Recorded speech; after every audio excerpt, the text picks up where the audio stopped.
পেহেলগাঁওয়ের জবাবস্বরূপ মঙ্গলবার মধ্যরাতে পাকিস্তানে থাকা একাধিক জঙ্গি ঘাঁটি গুড়িয়ে দিয়েছে ভারতীয় সেনা। তাই পেহেলগাঁওয়ের পাল্টা জবাব এই অপারেশন সিঁদুর। বুধবার বেলায় জগদ্দলের মজদুর ভবনের সামনে পাকিস্তানের পতাকা পুড়িয়ে পটকা ফাটিয়ে আনন্দে বাঁধলেন প্রাক্তন সাংসদ অর্জুন সিং অনুগামীরা। ব্যারাকপুরের জগদ্দল থেকে বিশ্বজিৎ নাথের রিপোর্ট, বাংলা এমজি নিউজ। এটা তো আনন্দের ব্যাপার যে আজকে 15 দিন আগে আমাদেরই মেয়ে আমাদেরই বোনদের সিঁদুর মুছে নিয়েছিল পাকিস্তানের জঙ্গিরা। তার বদলা মোদিজি আজকে নিয়েছেন। তাতে সারা ভারতবর্ষে মানুষ নেই, পৃথিবী যেখানে সনাতনী আছে সবাই কিন্তু খুশি। ভারতবাসী হিসাবে সবাই খুশি, সনাতনী হিসাবে আরও বেশি খুশি।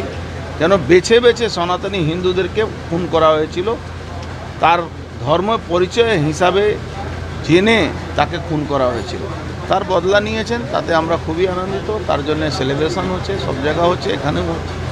উল্লাস করেছি যেভাবে আমাদের প্রধানমন্ত্রী নরেন্দ্র মোদী যেভাবে কমিটমেন্ট করেছিলেন দেশের কাছে, এই যে 26 জনকে যেভাবে নৃশংসভাবে হত্যা করা হয়েছে, পর্যটকদেরকে কাশ্মীরে তাদের ধর্ম জিজ্ঞেস করে, তাদের দোষ ছিল তারা হিন্দু ছিল বলে তাদেরকে ওখানে মেরে দেওয়া হয়েছে।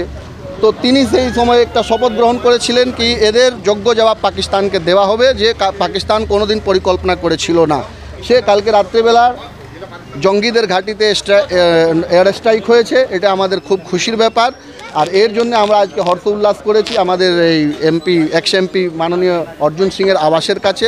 আমরা মুখ মিষ্টি করেছি, তারপরে পাকিস্তানের ফ্ল্যাগ পুড়িয়েছি, আবার হিন্দুস্তানের ফ্ল্যাগ নিয়ে আমরা হর্ষ উল্লাস করেছি। আর পুরো আমরা এখান থেকে বার্তা দিতে যাই পাকিস্তানকে যে আমরা সমগ্র দেশবাসী একসঙ্গে আছি।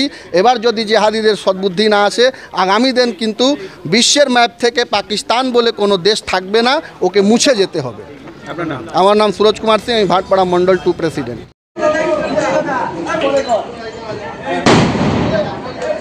সাউন্ড বাড়ছে না আস্তে আস্তে। এই স্লোগান দাও।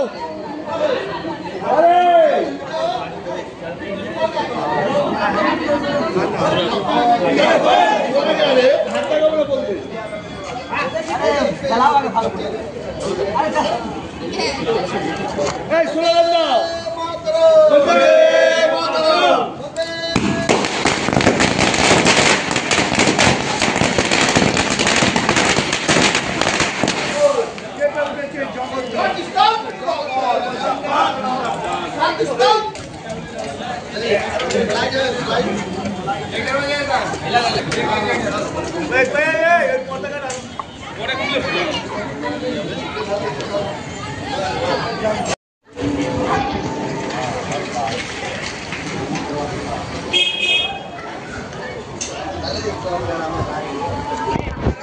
দূরে সঙ্গীতা